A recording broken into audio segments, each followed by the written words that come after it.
සම්පාපස්ස අකරණං කුසලස්ස උපසම්පදා සචිත්ත පරියෝතපනං ඒතං බුද්ධානුශාසනං.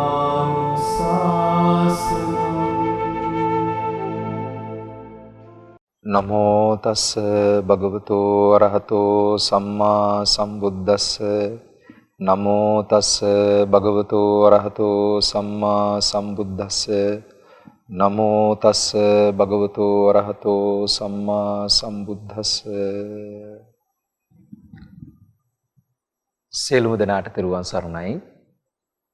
ප්‍රඥා නාලිකාව ඔස්සේ අප අලුත් වැඩසටහනකින් ඔබගේ නිවසට ගොඩවදින අවස්ථාව. මෙම වැඩසටහන විශේෂයෙන්ම දිගහැරෙන්නේ අප මේ වැඩසටහන නම් කරලා තියෙන්නේ බුද්ධානුශාසනය නමින්. බුද්ධ ශාසනය පිළිබඳව, බුද්ධ ශාසනයේ ඇති ගැඹුර පිළිබඳව පුළුල්ව සරල තැන සිට සංකීර්ණ තැන දක්වා ක්‍රමානුකූලව විකාශනය වෙන ආකාරයෙන් විකාශය වන අයුරින් මේ බුද්ධ ශාසනයේ තියෙන ගැඹුර අවබෝධ කරගන්නට උත්සාහ දරන වැඩසටහන් මාලාවක් විදිහටයි මේ ධර්ම සංවාද මණ්ඩපය දහම් සාකච්ඡා මාලාව දිගහැරෙන්නේ. මේ සාකච්ඡාව අප නම් කරනු ලැබුවේ බුද්ධානුශාසනය.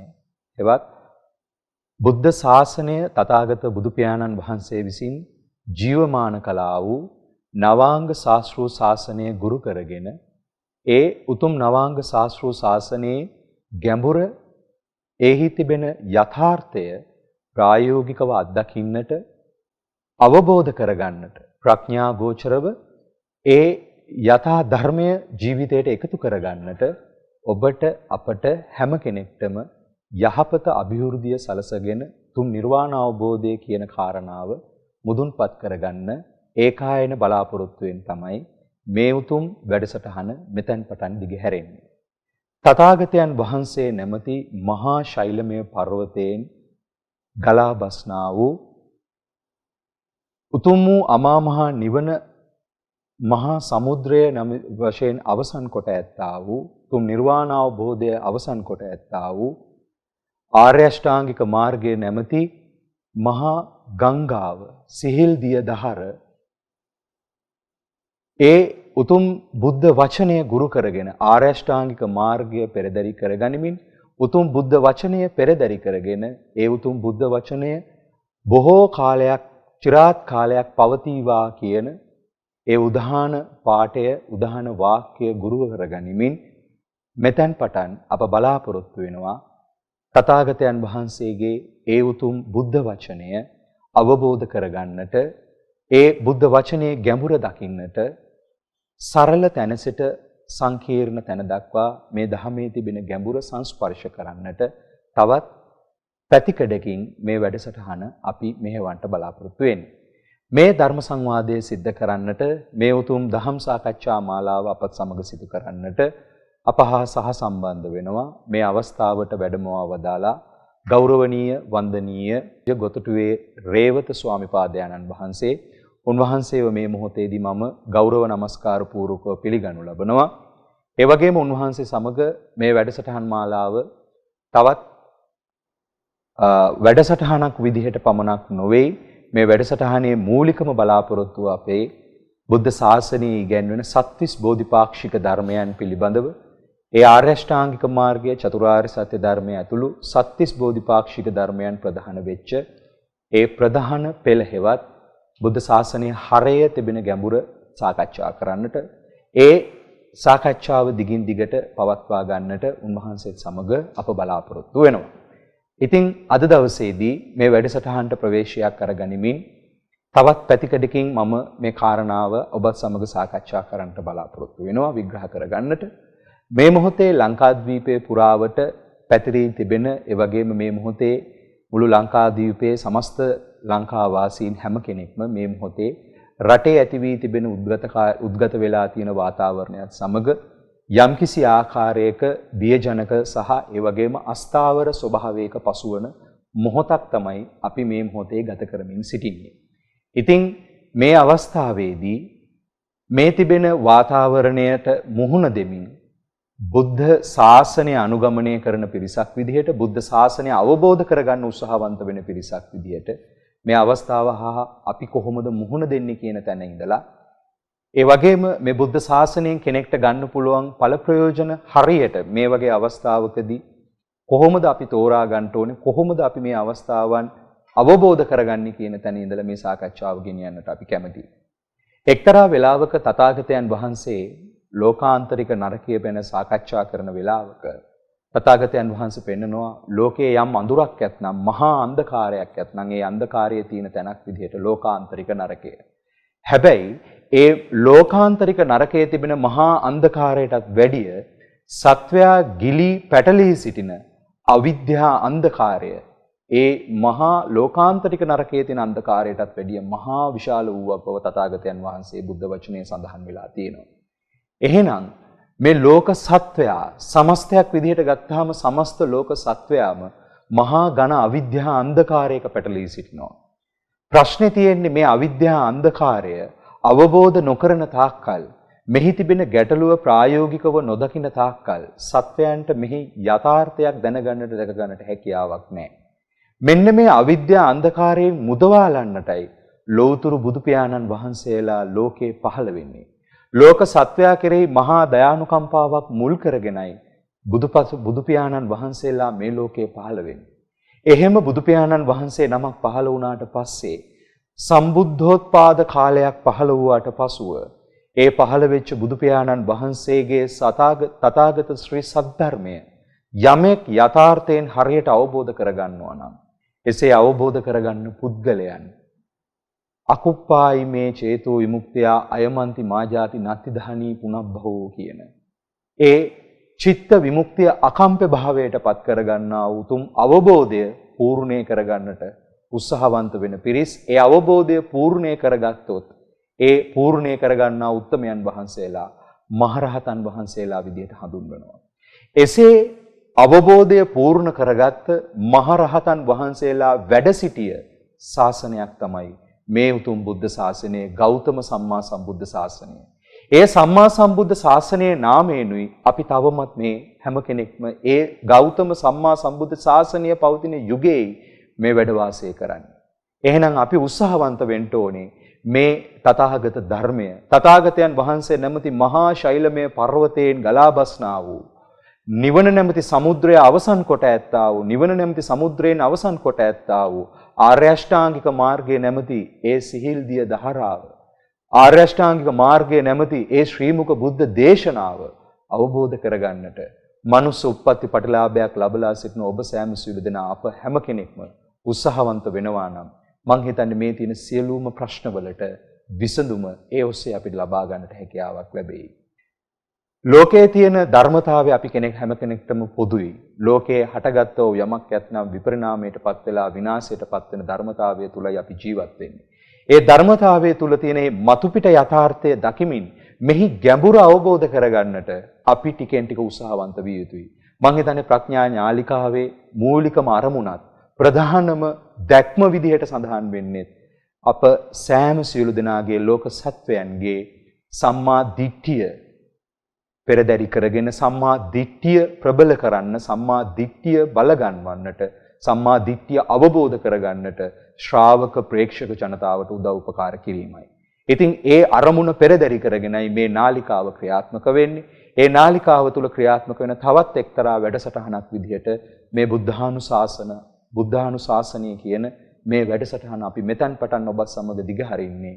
මේ බුදු පියාණන් වහන්සේගේ දේශනාව ශ්‍රීමක බුද්ධ වචනය යථාර්ථයෙන් අවබෝධ කරගන්නට ඒ බුද්ධ වචනයේ තියෙන සංවේදී තැන් ගැඹුරු තැන් ක්‍රමානුකූලව සංස්පර්ශ කරන්නට අප මේ වැඩසටහනේදී අපට හැකි ආකාරයෙන් මේ ස්ථානට වැඩමවා වදාළ ස්වාමීන් වහන්සේත් ඒ වගේම මෙහෙවන අපත් මේ අප හැම ස්වාමීන් වහන්සේ කෙනෙක්ගේම හැකියාවෙන් ශක්තිපමණින් අප උත්සාහවන්ත වෙනවා ඒ බුද්ධ වචනය විවර කරගන්නට අවබෝධ කරගන්නට ඔබ සෑම සියලු දෙනාට අප සෑම සියලු දෙනාට ඒ බුද්ධ වචනේ තියෙන ගැඹුර ජීවිතයට එකතු කරගන්නට අවශ්‍ය කරන වපසරිය සකස් කරගන්නට කල්යාණ මිත්‍ර සම්පත්තියෙන් යුක්තව කළ හැක්කක් ඇතනම් එය උපරිමයෙන් සිද්ධ කරන බලාපොරොත්තු වෙනුයි මේ වැඩසටහන මෙතෙන් පටන් දිගහැරෙන්නේ.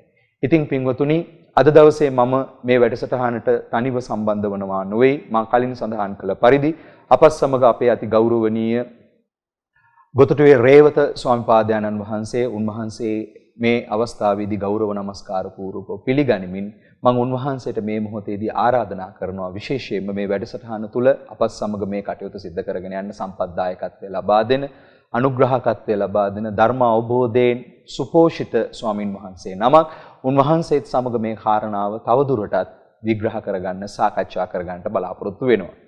මේ දේශනාව තුළ මේ ධර්ම සාකච්ඡාව තුළ අප බලාපොරොත්තු වෙනවා පින්වතුනි විශේෂයෙන්ම සත්‍තිස් බෝධිපාක්ෂික ධර්මයන් ගුරු කරගෙන ඒ සත්‍තිස් බෝධිපාක්ෂික ධර්මයන්ගේ තිබෙන ගැඹුර ප්‍රායෝගික තලයට ගෙනල්ලා සාකච්ඡා කරන්නට නිවන් මඟ අවබෝධ කරගන්නට යන කෙනෙක් සසර අවබෝධ කරගන්න ඕනේ. ඒ සසර අවබෝධ කරගන්නා වූ වැඩපිළිවෙල පටිච්ච සමුප්පාද ධර්මයේ ගුරු කරගෙන චතුරාර්ය සත්‍ය ධර්මයේ ගුරු කරගෙන තථාගතයන් වහන්සේගේ දේශනාව තුළ බොහෝම ගැඹුරින් සඳහන් වෙලා තියෙනවා. ඒ ධර්ම කාරණාවන් අපි ක්‍රමානුකූලව ටිකෙන් ටික මේ වැඩසටහන තුළ සාකච්ඡා කරන්නට අවබෝධ කරගන්නට උත්සාහවන්ත වෙනවා. නමුත් අද දවසේදී මම මුලින්ම බලාපොරොත්තු වෙනවා විශේෂයෙන්ම මේ සාකච්ඡාව මෙහෙවන්නට පුංචි තැනකින් පටන් ගන්න. නමුත් මේ පටන් ගන්න තැන පුංචි කියලා මම කිව්වට මේ කාරණාව බොහොම ගැඹුරුයි. මම අද දවසේදී උන්වහන්සේත් සමග සාකච්ඡා කරන්න බලාපොරොත්තු වෙන ප්‍රධානම කාරණාව තමයි මේ බුද්ධ ශාසනය ඉගැන්වෙන බොහෝම වැදගත් කාරණාවක් තියෙනවා. ඒ තමයි සද්ධාව කියන කාරණාව. සද්ධාව කියන කාරණාව තථාගතයන් වහන්සේ බොහොම පැහැදිලිව පෙන්වපු තැන් රාශියක් තියෙනවා. ඒ අතරින් එක්තරා අවස්ථාවක සද්ධාව බීජයට උපමා කරනවා. සද්ධා බීජයෙන් තොරව ප්‍රඥාව නැමැති අස්වැන්න නෙලා ගන්නට හැකියාවක් අපිට ලැබෙන්නේ නැහැ. ඒ නිසා මේ සද්ධාව කියන කාරණාව අපේ සමාජයේ යම්කිසි ආකාරයකින් කුළු ගැන්විච්ච අදහසක් තියෙනවා, අර්ථයන් තියෙනවා. විවිධාකාරයෙන් පිරිස් මේ කාරණාව අර්ථකථනය කරනවා. නමුත් අපි මේ වෙලාවේ උත්සාහවන්ත වෙනවා බුද්ධ වචනය තුල මේ ඉගැන්වෙන සද්ධාව කියන වචනය, මේ සද්ධාව කියන වචනේ තියෙන ගැඹුර මොන වගේ එකක්ද කියන තැන ඉඳලා මේ සාකච්ඡාව ආරම්භ කරන්න. අප අතිගෞරවනීය ස්වාමින් වහන්සේට මම මේ මොහොතේදී ආරාධනා කරනවා මෙන්න මේ මාතෘකාව ඔස්සේ මේ සාකච්ඡාවට ප්‍රවේශයක් ලබා ගන්නා ලෙස. අවසරයි ස්වාමින් වහන්සේ. හොඳයි අතිගෞරවනීය මහා සංඝරත්නයේ අවසරයි. මේ මොහොතේ වැඩසටහනත් එක්ක බොහෝ පිරිසක් සම්බන්ධ වෙන්න පුළුවන්. වැඩසටහනේ මූලාරම්භයේ විදිහට අදහස ප්‍රකාශ කරන්න කලින් මම මතක් කරන්න කැමතියි. ඕනම ප්‍රශ්නයකට බොහෝ පිරිසකට දෙන්න පුළුවන් ගැටලු निराකරණය කෙනා කෙනාට ආවේනිකයි. ඒකෙදි යම් කිසි කෙනෙක් තේරුම් ගත්තොත් මේ ස්වාමින් වහන්සේ කියන දෙයමයි මේ ප්‍රශ්නෙට දෙන උත්තරේ කියන එක. තමන් එතනදී සීමා සහිතව ප්‍රශ්නේ විසඳන්න හිතුවා කියන කාරණාවයි එතනින් ඔප්පු වෙන්නේ. ඒ නිසා මම මුලින්ම ඊටාම කරුණාවෙන් යුක්තව කල්යාණ මිත්‍රත්වයෙන් සියලුම ශ්‍රාවකයන්ට මතක් කරන්නේ ස්වාමින් වහන්සේලා විමසන ප්‍රශ්නය අපට තේරෙන ආකාරයෙන් අපට තියෙන අවබෝධය ආකාරයෙන් තමයි ඒ දන්න වචනමාලාව පරිහරණය කළා උත්තරයක් ලෙස ඔබ සියලු දෙනා හමුවේ දේශනාවක් ලෙස ඉදිරිපත් කරන්න. ඒ නිසා සියලු දෙනාම සීමා විරහිතව ප්‍රඥාව කියන මූලික ඒ චිත්තසංතානයේ ප්‍රඥාව කියන ස්වභාවය අවදි කරගෙන අසීමාන්තිකව මේ ප්‍රශ්නයකට උත්තරයක් ගන්න පුළුවන් කියන තැන ඉඳගෙන මේ කරන අවවාදය හෝ මේ කරන මේ ගැටලුවට දෙන උත්තරය ඔබ සියලු දෙනාම විමසිලිවත්ව සිහිනුවණින් යුක්තව හිතලා බලන්න කියන ආරාධනාව මුලින්ම මම සිහිපත් කරනවා.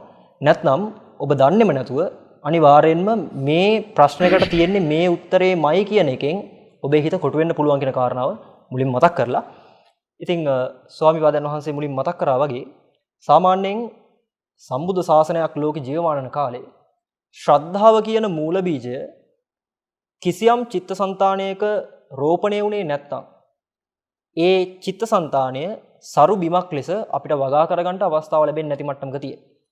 කෙනෙක් කියන්න පුළුවන් ඇත්තම ප්‍රඥාව තමයි ශාසනයේ මුල කියන එක.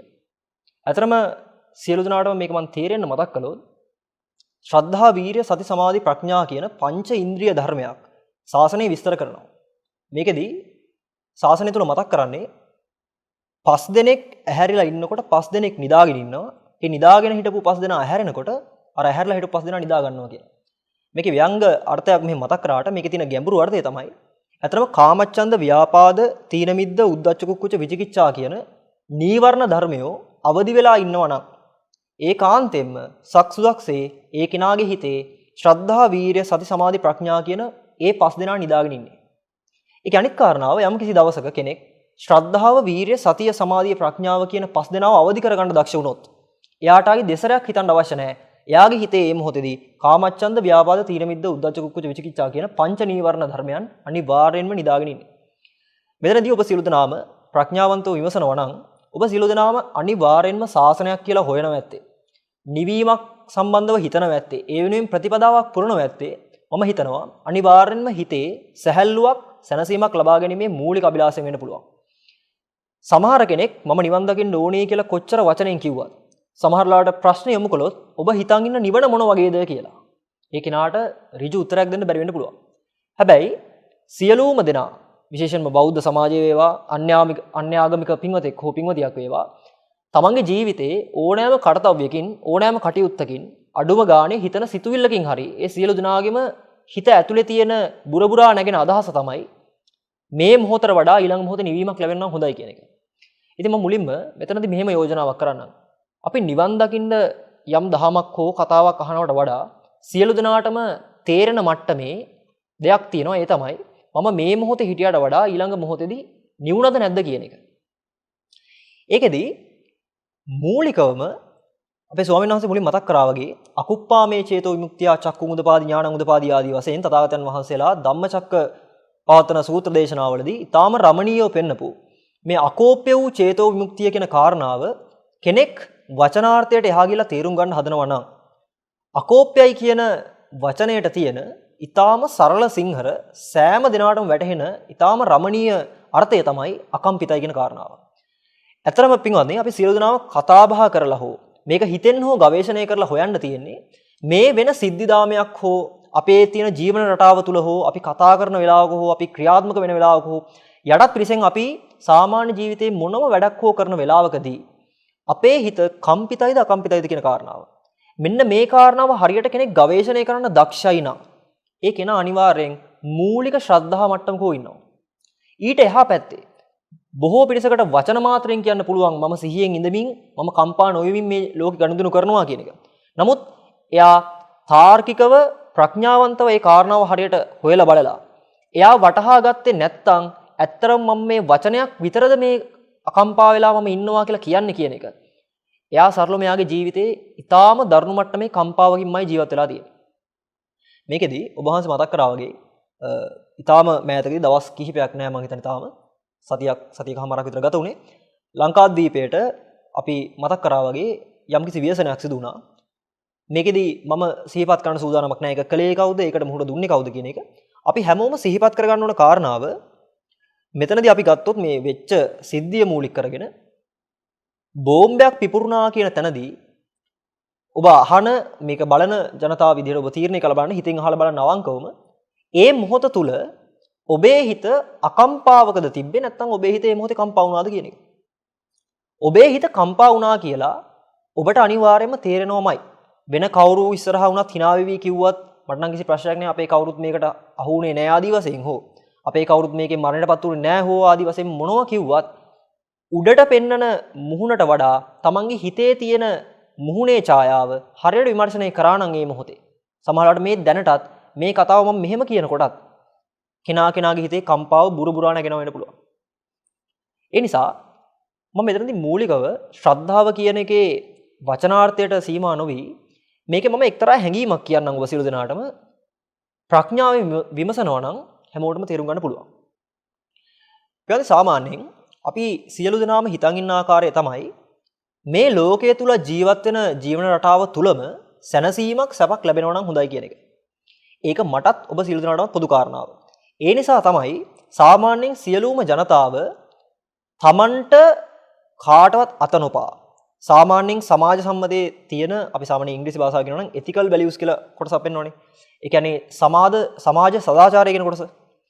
සමාජයේ සදාචාරාත්මකව ජීවත් වෙන්න පුළුවන් මට්ටමේ වටපරිසරයක් අපි සියලු දෙනාම හදාගන්නේ අපි નિરાයාසයෙන් අපේ හිතේ කුඩා කාලේ නම් අදහසක් අපේ හිතට දීලා තියෙනවා මේ සමාජයේ මිනිස්සුත් එක්ක ඔබට සාධාරණව සැප පහසුවෙන් ජීවත් වෙන්න ඕන නම් සාමාන්‍ය සමාජයේ තියෙන පැවැත්මට එහා ගිහිල්ලා අපි කියන්නේ නුසුදුසු ආකාරයෙන් හැසිරෙන්නේ නැතුව සියලු දෙනාටම යහපතක් වෙන ආකාරයෙන් හැසිරෙන්න ජීවන පරිසරයක් ඔබ ගොඩනගා ගන්නවා නම් ඒකෙන් ඔබට පුළුවන් සාමාන්‍ය සමාජයේ යහපත්ව සැපෙන් ජීවත් වෙන්න කියන එක තමයි අපි පොඩි කාලේ ඉඳන්ම දන්න කාරණා.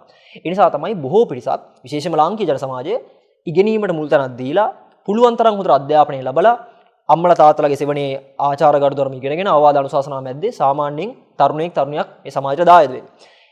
මෙතනදී මම විශේෂයෙන් මේ කාරණා උලුප්පල දක්වන්න ඕනේ. ලාංකීය සමාජයේ තියෙන ඊටාම වටිනා කොටස තමයි අපි දැනගෙන හෝ නොදැනගෙන කුඩා කල පටන් මේ සමාජ ආචාර විදි සම්ප්‍රදායික යහපාලනය යහපත් ගති පැවතුම් අපේ ජීවිතේට නිකම්ම කාවැදිලා තියෙනවා. මං හිතන්නේ සාමාන්‍යයෙන් මේක අසන බොහෝ පිරිස බෞද්ධ ජනතාව නම් ඔබ අනිවාර්යෙන් ජීවිතේ එක දවසක් හරි බුදු පියාණන් වහන්සේ නමකට පහනක් පත්තු කරලා තියෙනවා ඇති. ඒක සමහර වෙලාවට බෑ කියමින් කරන්නත් ඇති.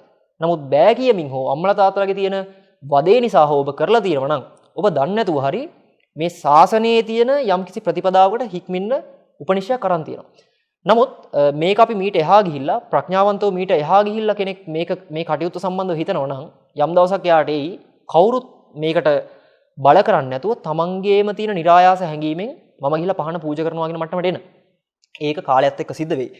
මෙතනදී මම මතක් කරන්න ගියේ මම ඉස්සෙල්ලා මතක් කරා වගේ මේ සමාජ සම්මතය අදහසක් තියෙනවා කිසිදු කම්පාවකින් තොරව සැහැල්ලුවෙන් මේ සමාජයේ ජීවත් වෙනවා නම් මේ ආකාරයෙන් ඉගෙන ගැනීමට ජීවත් වීමට රැකියාවට ආදී වශයෙන් මේ විදිහට ඒවට යෙදෙන්න කියන එක.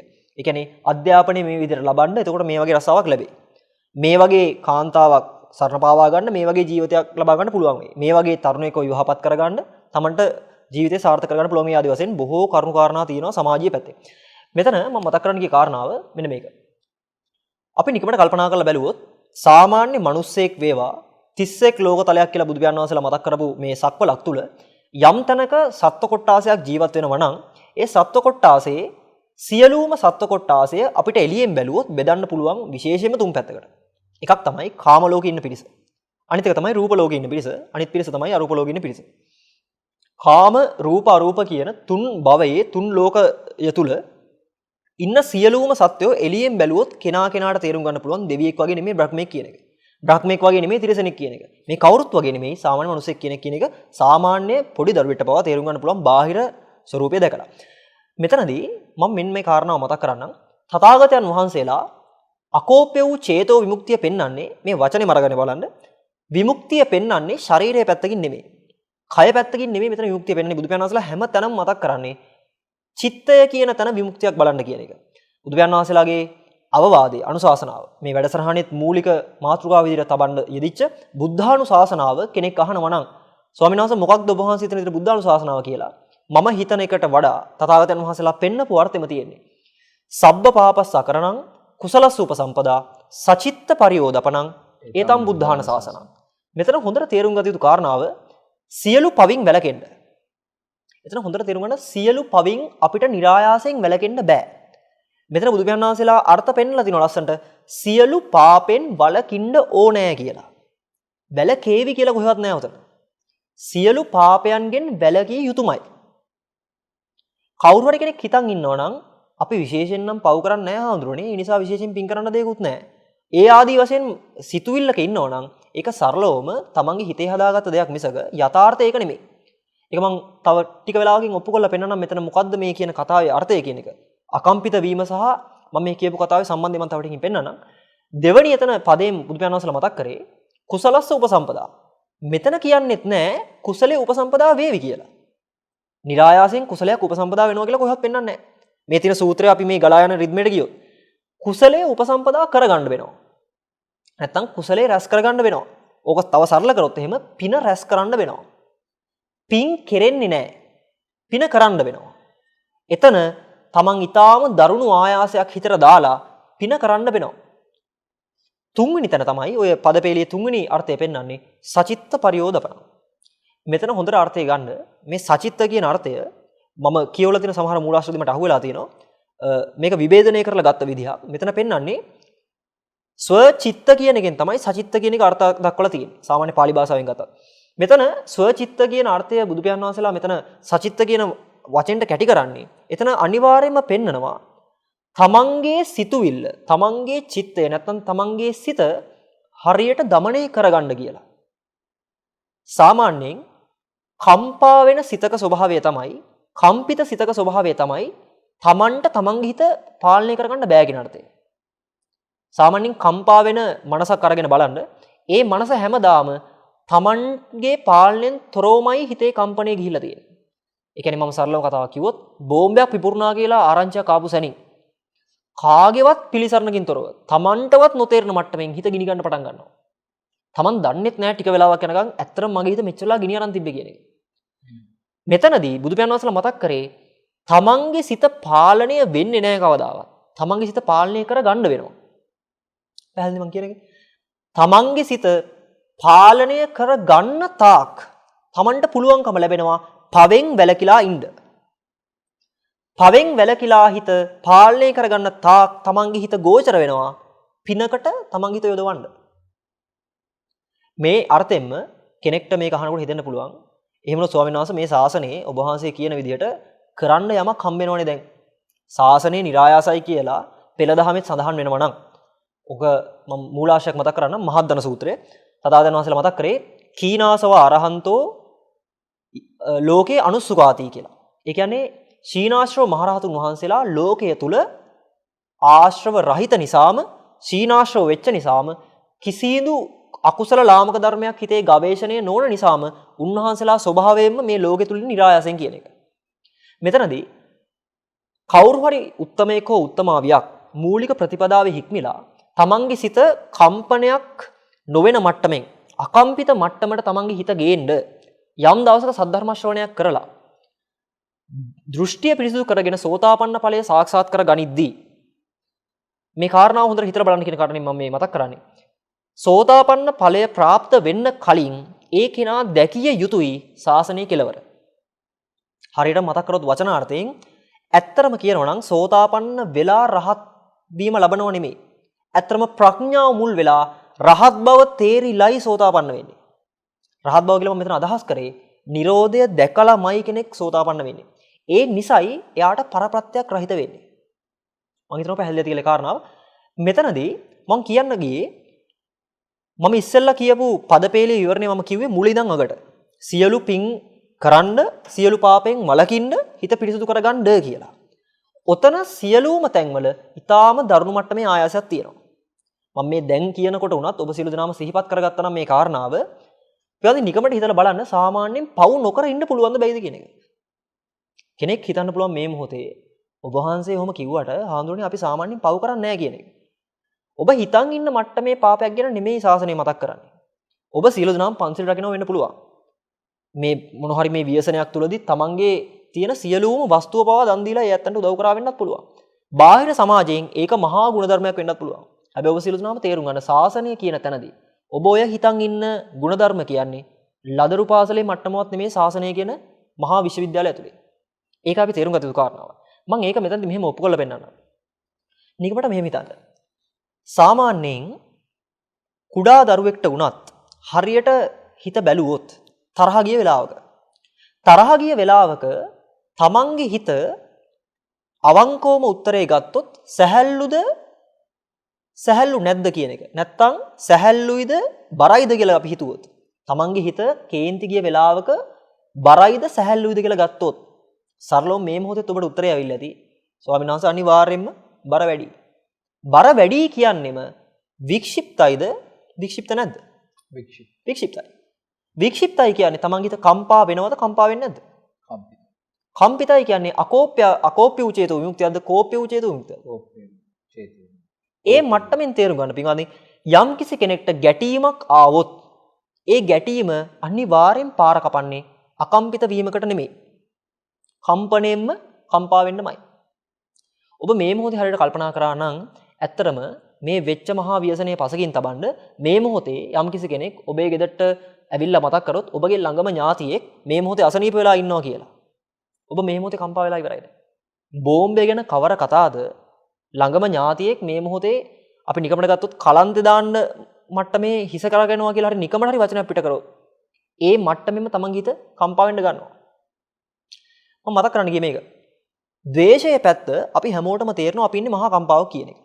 තරහක් ගියොත් වෛරයක් ආවොත් කෙනෙක්ට ක්‍රෝධයකින් ගරහලා පරිගැනීමේ චේතනාවක් ආවොත් අපි සියලු දෙනාම දන්නවා අර සාමාන්‍ය විවහාරය කියන වගේ අපේ මූණ සම්පූර්ණයෙන් රතු වෙලා අපිව පාලනයකින් තොර වෙලා අපිව ගැස්සෙන්න අරගෙන මේ වගේ අතිශයින්ම දරුණු කම්පාවක් අපේ හිත තියෙනවා. ඒ නිසා මං හිතනවා දේශය ගැන කතා කරන්න දෙයක් නෑ. අපි හැමෝම දන්නවා දේශය කම්පා සහිතයි කියන එක. බොහෝ පිරිසකට තේරෙන්නේ නැත්තේ රාගය කියන එක කම්පාවක්ද නැද්ද කියන එක. මේ රාගය කියන වචනට වඩා සියලු දෙනාම ওই රාගය කියන එක ටිකක් ගැඹුරු දරුණු වචනයක් කියලා ගත්තට මම කිව්වොත් එහෙම ආදරය කියන එක කම්පාවක් නෙමෙයිද කියන එක. ඒක පොඩ්ඩක් ගවේෂණය කළ යුතු කාරණාවක්. මම ඉස්සෙල්ලා මතක් කරානේ කම්පාවක් වෙනවා කියන්නේ ඒ කෙනාට යාගේ හිත පාලනයෙන් තොරයි. හිත පාලනයෙන් තොරයි කියන්නේ තමන්ට හිතෙන දේ ගැනවත් තමන්ට හරියට තේරෙන්නේ නැහැ කියන්නේ. සරලම බුදු පියාණන් වහන්සේලා මතක් කරපු කාරණාව සබ්බේ පුතුජනා උම්මත්තකා කියන එකේ උම්මත්තක ස්වභාවය දැන් ඇවිල්ලා තියෙනවා. කම්පණයට සමාන වචනයක් උම්මත්තක බව. කම්පණයට සමාන වචනයක් අසිහියෙන් ඉන්න බව. කම්පණයට සමාන වචනයක් තමන්ගේ හිත සංයමයක් නැහැ කියන එක. ඉතින් මට මේක හොඳට ඔයගොල්ලෝ හිතින් කල්පනා කරලා බලන්න. සාමාන්‍යයෙන් මගේ වස්තුවක් නිසා අපි බොහෝ පිරිස හිතන් ඉන්නේ අපිට සැපක්මයි ලැබෙන්නේ කියලා. මගේ වස්තු යම්සේ වැඩිද ඒ මට්ටමින් සැප වැඩි. ඒ නිසා තමයි සියලුම ජනතාව සමාජයේ අපි කියන්නේ අර පිස්සු බල්ලන්සේ දුවමින් යම් කිසි දෙයක් පස්සේ හඹා යමින් අර මස්කටු කනවා වගේ එක මස්කට්ටකට පොර කරනවා වගේ ආදි වශයෙන් ඔය උපමා පෙන්නමින් ඕවා ඔය සියලු තැන් වල පෙන්වන්නේ සියලුම මිනිස්යාගේ හිතේ තියෙනවා මගේ කොටස වැඩි කරගත්තා නම් බොහෝ සැපයක් විඳින්න පුළුවන් කියන එක. ඒක මුස්ලිම්, සිංහල, දෙමළ, බර්ගර්, සුදු, කළු කියලා ભેදයක් නැතුව සියලු සමස්ත සත්ව ප්‍රජාව. මනුස්ස තලයේ පසකින් තැබේවා. අද ඔබට පුළුවන් නම් කඩජකායෙන් බ්‍රහ්ම තලයට ගිහිල්ලා එන්න. මේ මොහොතේ ඒගොල්ලෝ තමන්ගේ කොටස වැඩි කර ගන්න ඕන හොඳයි කියන මට්ටමින් දඟලනවා. දේවතලවල කතාව ඔබලා අහලා තිනවා නම් විමානවත්තු, പ്രേතවත්තු ආදී වශයෙන් කොටස්වල දෙවිවරු පවා ඊටාම 1000කින් ඉන්නවා තමන්ගේ කොටස වැඩි වෙන්නේ නැහැ කියන එකට. ඒ කාරණාව එහෙම තියාගෙන මම මේ කතා කරේ මේ අම්මා කියන චරිතයයි මේ දරුවෝ දෙන්නා කියන චරිතයයි මේ උපමාවට ගෙනාවට අම්මයි දරුවෝ දෙන්නයි කියන සමස්ත 31 ලෝක ධාතුව. සියලුම සත්වෝ ওই චරිත තුනේ ඉන්නවා. මෙතනදී මෙන්න මේ කාරණාව මම මෙතන උලුප්පල පෙන්නන්නම්. තමන්ගේ දරුවහව දැක්කහම ඊටාම සැහැල්ලුයි කියලා මේ අම්මට හිතෙන එක කිසිම දෝෂයක් නැහැ. ඒක ලෝකේ ස්වභාවයෙන් කිසිම දෝෂයක් නැහැ. අපිට ඕනේ ලෝකයක් තුල රජ වෙලා ඉන්නවට වඩා ලෝකයකින් එතරට එහා ගිහිල්ලා ලෝකෙකින් එහාට ගිහිල්ලා කිසිදු වෙලාවක කම්පාවක් නොවන මට්ටමින් හිතක් ගේන එක නම් අපි හැමතිස්සෙම ගවේෂණය කරලා බලන්න ඕනේ ලෝකයේ ස්වභාවය තුල මට සැහැල්ලුවක් ලැබුණට ඇත්තටම මගේ හිත සැහැල්ලුවෙන්ද ඉන්නේ සැහැල්ලුවක් නැතිව කම්පාවකින් ඉන්නේ කියන කාරණාව. මෙන්න මේ කාරණාව හොඳට තේරුම් ගන්න අපිට හුඟක් වෙලාවට අහු නොවන මේ කොටස තමයි මම මේ මතක් කරන්නේ. ඒක තමයි මගේ කියලා දෙයක් බදාගත්තොත් ආදරෙන් අල්ලගත්තොත් අතින් අල්ලුවේ නැතත් හිතින් අල්ලගත්තොත් අතින් අල්ලන්නේ නැතුව හිතින් අල්ලගත්තොත් මෙන්න මේ කාරණාව වෙනවද නැද්ද කියලා පොඩ්ඩක් හිතලා බලන්න. සාමාන්‍යයෙන් තමන්ගේ දරුවාව දැක්කාම හිතෙන සැහැල්ලුවක් වෙයිද තමන්ගේ දරුවා දැක්ක සැනින්ම මෙයාව ආරක්ෂා කරගන්න ඕනේ කියන වගකීම මේ මොහොතේ දෙනවා නම් ඔක මම නොකියුවට සියලුම අම්මලා තාත්තලා නෙමෙයි සියලු දෙනාටම ඔය හැඟීම ඇති. තමන්ගේ දෙයක් මේ මොහොතේ නැති වෙනවා කියන හැඟීම තියෙනවා නම් මේක කොච්චර මගේ කියලා අල්ලගන්න හැදුවත් එයාගේ හිත යට අතිශය කම්පාවක් තියෙනවා මේක ආරක්ෂා කරගන්න ඕනේ කියලා. ඒ ඉඳ තමයි අම්මලා තාත්තලා ගෙවල් හදලා වටේටම බිත්ති බඳින්නේ, තාප බඳින්නේ, ගේට්ටු දාන්නේ, අද නම් CCTV කැමරා හරි දාන්නේ, ජංගම දුරකථනයට වෙනම මේ විදිහට ඒ නියාමන කටයුතු කරන්නේ ඔය සියල්ල කරන්නේ ඇයි? තමන්ගේ තියෙන සතුට රැක ගන්නනේ. අපි සියලු දෙනාම දන්නවනේ සතුට තිබ්බොත්නේ සැහැල්ලුවක් තියෙනවා කියලා අපි හිතන් ඉන්නේ. සතුටක් තියෙන්නේ තමන්ගේ දේවල් වල ඉන්නේ. තමන්ගේ දෙයක් ඇත්තටම තමන්ගේ කරගන්නකොට සතුට කියන එක කාරණාව ලැබෙනකොට ඒක රැක බලා ගන්නවා කියන දැඩි ආරක්ෂාව තමන්ගේ හිතෙන් යොදන්න වෙනවා කියනකොට අර සැහැල්ලුවට වඩා යහා ගිය සෑහෙන විඩාවක් විතර තේරෙන්න ඕනේ. ඒක නොතේරෙන්නේ හොඳට තේරුම් ගන්න. අපිට ඒ සෑහෙන දරුණු විඩාව තේරෙන්නේ නැහැ. අර චූටි සැහැල්ලුව අපි රමණය කරන නිසා. මගේ දරුවා කියන මට්ටමේ. මම දැන් මතක් කරේ සැහැල්ලුවක් එනකොට මහ දුකක් එනවා. ඒ තියෙන මගේ කියන වස්තු වලින් ලැබෙන සැහැල්ලුවත් එක්ක එක දුකක් එනවා නම් මේකේ ප්‍රශ්නයක් නැහැ. තව මේක නොදන්න උනාට දුක් කිහිපයක් තියෙනවා. තමන්ගේ දරුවව දැක්කම සැහැල්ලුයි කියලා හිතන අම්මලා තාත්තලා කවුරු හරි කෙනෙක් තමන්ගේ දෙයක් සම්බන්ධව හිතන මේ මොහොතේ හිතන කෙනෙක් හරි හිතලා බලන්න. ඒක රැක ගන්න ඕනේ කියන අදහස එන සැනින්ම රැක ගැනීම වෙනුවෙන් ඒ දේ නඩත්තු කරන්න ඕනේ කියන කාරණාවත් හිතට එනවද නැද්ද කියන කාරණාව. යමක් නිසා සැහැල්ලුවකටපත් වෙලා තමන්ගේ හිත සතුටු වෙනවා නම් හොඳට තේරුම් ගන්න ඒ සතුට රසයෙන් හැඟවිච්ච මහා දුකක් තියෙනවා. පළවෙනි කාරණාව ඒක රැක ගන්න දාන ආරක්ෂාව. අනිත් එක තමයි ඒ ආරක්ෂා කරන වස්තුව දිගින් දිගට නඩත්තු කරන එක. දැන් ඔබට සියලු දෙනාටම හරියට ප්‍රඥාව විමසුවොත් තේරෙනවා ඇති එක සතුටක් නිසා නැත්තම් ආදරය කියන එක කාරණාව නිසා දුක් දෙකක් තියෙනවා කියන එක. ඔය දුක් දෙකක් නෙමෙයි ඊටත් තව එහාට ගියාම තවත් දුකක් තියෙනවා මේකේ. ඒ ප්‍රධාන කාරණාව තමයි තමන්ගේ කියලා ගත්ත සැනින් යමක් අනිවාර්යෙන් ඕක කැඩිලා බිඳිලා නැසිලා වෙනසිලා යන ඒ දුක්ඛයට සියලු දෙනාම කැමැත්තෙන් හෝ අකමැත්තෙන් ආසාවෙන් හෝ ආසාවක් නැතුව හෝ අඬමින් හෝ hina වෙමින් හෝ ඒ තියෙන අවසාන ප්‍රතිඵලය භුක්ති විඳින සූදානම් වෙන්න ඕනේ. මෙතනදී මම කියන්න කල්පනා කරපු මූලික කාරණාව මේක. ද්වේෂයක් ආවොත් අපි හැමෝටම තේරෙනවා අපි කොහොමද කම්පා වෙනවා කියන එක. හැබැයි ආදරයක් රාගයක් අපි ගත්තොත් එහෙම සෙනෙහසක් ආදී වශයෙන් ඕනම විදිහකට නම් කරන මේ වචන ඇතුලේ හොඳට හිතලා බලන්න සැහැල්ලුවක් තියෙනවා වගේ උඩින් පේනවා තමයි. හැබැයි ඇතුලේ සමස්තය තුලම අතිශයින්ම දරුණු කම්පාවක් තියෙනවා. ඉතින් මම ආරාධනා කරන්නේ මෙන්න මේ කාරණාව හිතන්න කියන එක.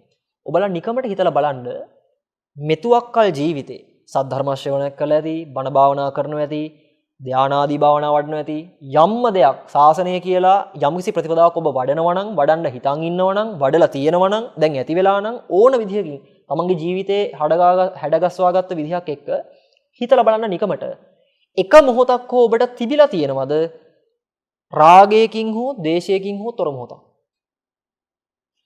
අසුරක් ගහන සැනක් හෝ කෙනෙක් කිව්වොත් මම මේ මොහොතේ කිසිදු රාගයකින් දේශයකින් තොරව මම හිටියා කියලා. එයා බොහෝ විට හරියට එයා වචන මාත්‍රකින් එහා ගිහලා හැඟීම කියන්න හදනවා නම් එයා බොහෝ විට Nirodhe දැකපු කෙනෙක්. ෂණයක් හෝ එයා ඇලීමකින් හෝ ගැටීමකින් තොරව හිටියා කියලා කියනවා නම් ඒක සීහනාදයක් මට්ටමට තියෙන ශාසනය. ඒක කාටවත් එහෙම කියන්න පුළුවන් එකක් නෙමෙයි. හැබැයි මම ආරාධනා කරනවා හොඳට විවෘත මනසකින් හිතලා බලන්න.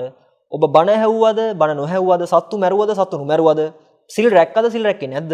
මේ සියල්ලම තියෙන මොහොතේ හිතලා බලන්න හිතත් එක්ක තනි වෙලා මම යම්ම දවසක යම්ම මොහොතක ඇලීමකින් හෝ ගැටීමකින් තොරව ජීවිතය ගෙවුවද කියන එක. තමන්ට අවංක වෙලා. අවංක වෙනවා. තමන්ට අවංක වෙන්නේ යම් මට්ටමකටද ඒ අවංකත්වය තුලින්ම තමන්ගේ අවබෝධය හරිද වැරදිද කියන එක තේරෙනවා. අවබෝධය කියන එකට ඊටාම සරල සිංහල වචනයක් අකම්පිතයි කියන එක. අකම්පිත මනසට කියන්න පුළුවන් අවබෝධයේ පූර්ණ වෙච්ච මනසක් කියලා. කම්පිත මනසකට කියන්න පුළුවන් අනවබෝධයෙන් පූර්ණ වෙච්ච මනසක් කියලා. සහ මම මේකේ මූලික ප්‍රශ්නයට එහා ගිහිලා ශ්‍රද්ධාව කියන කොටසට මේකේ ගන්න ඕන නිසා මම මෙතන පෙන්නන්නම් එක අර්ථයක් ලෝකය කියන එක නිර්වචනය කරන්න. කවුරු හරි කෙනෙක් ලෝකය කියන එක තමන්ට තේරෙන මට්ටමින් ඉතා සරලව තේරුම් ගන්න ඕන නම් මේ මොහොතේ මේ කිව්ව කාරණා එක මේ අදහස් ටිකත් එක්ක හිතලා බලන්න. ඇලීම හෝ ගැටීම තියෙන්නේ ලෝකය තුලද ලෝකයෙන් එතරද? ලෝකය තුල. ඇලීම හෝ ගැටීම කියන්නේ කම්පාවක්ද අකම්පාවක්ද? කම්පාවක්. ඇලීම හෝ ගැටීම තියෙන්නේ ලෝකය තුල නම් ඇලීම හෝ ගැටීමට කියන සමාන වචනයක් කම්පාව නම් අපිට નિરાයාසයෙන් අර්ථයක් ගන්න බැයිද ලෝකය සමානයි කම්පාව කියන එකට නමක් කියලා. සරලවම මම මතක් කරේ ඔබ අකම්පිතව හිටියානම් ඒ කාන්තෙම ශාසනය තේරිලා අනිවාර්යයෙන්ම නිවන දැකපු ඒ වගේ මනසකට විතරයි කියන්න පුළුවන් මම අකම්පිතව හිටියා කියලා. ඊට මෙහා කවුරු මොන විදිහට දේශනා කරන්න හැදුවත් මේක අකම්පිතයි මේ විදිහට මම අකම්පිතව හිටියා කියලා. ඒ කියන්නේ සරලම වචන මාත්‍රයක් විතරක් වෙනවා. එයාගේ හිත තුල ඒ මොහොතේ කම්පාව වැඩ කරමින් තියෙනවා. අන්න ඒ කාරණාව තේරුම් ගන්න සහ ශ්‍රද්ධාව කියන වචනේ කොහොමද දැන් මෙතනට ගැලපෙන්නේ කියන එකත් මතක් කරන්න බෑ. ශ්‍රද්ධාව කියන කාරණාව තමයි ශාසනයේ පළවෙනි පඩිපෙළ වගේ තියෙන්නේ අතරම. අතරම මෙතනදී හැමෝම තේරුම් ගත යුතු කාරණාව බුද්ධ ශාසනය ප්‍රධාන කොටස් දෙකකට බෙදෙනවා. එකක් තමයි බ්‍රහ්මචර්යාව. අනිත් එක තමයි ආදි බ්‍රහ්මචර්යාව.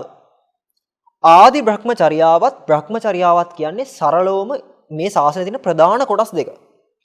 හැබැයි බුද්ධ ශාසනය කියන එකේ අර්ථය මාර්ගඵල කියන කොටස අයිති වෙන්නේ බ්‍රහ්මචර්යාව පැත්තට. ඇත්තට මේකේ ඵල කොටස අයිති වෙන්නේ බ්‍රහ්මචර්යාව පැත්තට. ඕකේ මාර්ගයක් ආයාසයක් යොදලා කරන්න යමක් හම්බ වෙනවා නම් මේ ශාසනයේ ඒක වැටෙන්නේ බ්‍රහ්මචර්යාවට නෙමෙයි. ඒක වැටෙන්නේ ආදි බ්‍රහ්මචර්යාවට.